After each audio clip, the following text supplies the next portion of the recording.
सिकंदर का नाम तो हम सब ने सुना होगा, उसकी बहादुरी के किस्से भी जरूर सुने होंगे। 323 ईसा पूर्व में जब वो भारत से मैसिडोनिया लौट रहा था तो रास्ते में उसकी एक गंभीर बीमारी की वजह से मौत हो गई थी। कहते हैं कि ये कोई और बीमारी नहीं बल्कि मलेरिया बुखार था। इतना ही नहीं, इतिहास में कई सभ्यताओं का पतन भी इसी मलेरिया बीमारी को बताया जाता है। एक आंकड़े के मुताबिक दुनिया भर में हर साल मलेरिया संक्रमण के कारण करीब 4 लाख लोगों की मौत हो जाती है। इसके कारण दुनिया में हर 2 मिनट में एक बच्चे की जान जा रही है। लेकिन अब सदियों तक मलेरिया से हारने के बाद ऐसा लग रहा है कि इंसान इसे जीतने वाला है। नमस्कार, ध्ये टीवी की खास पेशकश न्यूज़ दिस आवर में आपका स्वागत है।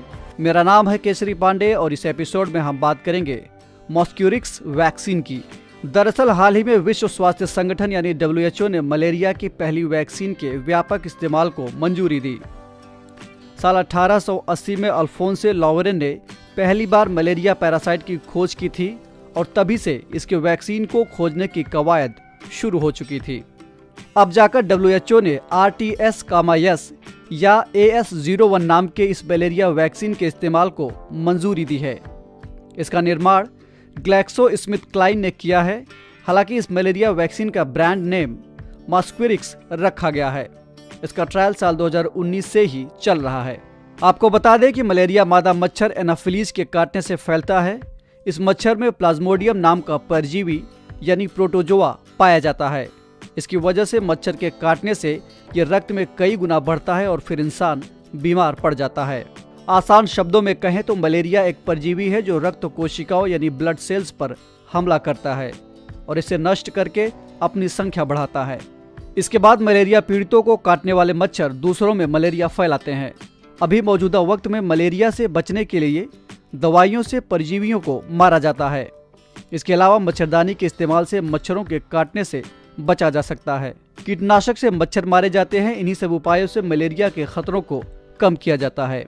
यहाँ मन में एक सवाल उठ सकता है कि कोविड-19 की वैक्सीन इतनी जल्दी बना ली गई, जबकि मलेरिया की वैक्सीन बनाने में लगभग 100 साल से भी ज्यादा का वक्त क्यों लग गया।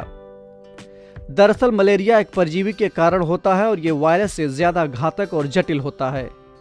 मलेरिया परजीवी हमारे इम्यून सिस्टम पर हमला करके खुद को लगातार बदलता रहता है। ऐसे में मलेरिया को लेकर लगातार सतर्क रहने और निगरानी की जरूरत होती है। दूसरे शब्दों में कहे तो मलेरिया की वैक्सीन बनाना अंधेरे में तीर चलाने जैसा होता है। मौजूदा RTS-S वैक्सीन केवल मलेरिया परजीवी के स्पोरोजोइट फॉर्म को निशाना बनाने में ही सक्षम है। बता दें कि स्पोरोजोइट फॉर्म मच्छर के काटने और परजीवी के लीवर तक पहुंचने के बीच का वक्त होता है। इसीलिए ये टीका केवल 40% ही प्रभावी है। इसके बावजूद विशेषज्ञों का कहना है कि एक ऐतिहासिक सफलता है, क्योंकि ये प्रभावी वैक्सीन बनाने की दिशा में अहम कदम है। बात अगर भारत में मलेरिया की हालत की करें तो यह अब यहाँ धीरे धीरे नियंत्रण वाली स्थिति में आ रहा है। तो ये थी बात मॉस्क्यूरिक्स वैक्सीन की। और अब आज का सवाल, आपको कमेंट करके बताना है कि प्रोटोजोआ और वायरस में क्या फर्क होता है। इस एपिसोड में इतना ही। हम फिर मिलेंगे एक नए कार्यक्रम के साथ। तब तक के लिए इजाजत दीजिए। नमस्कार।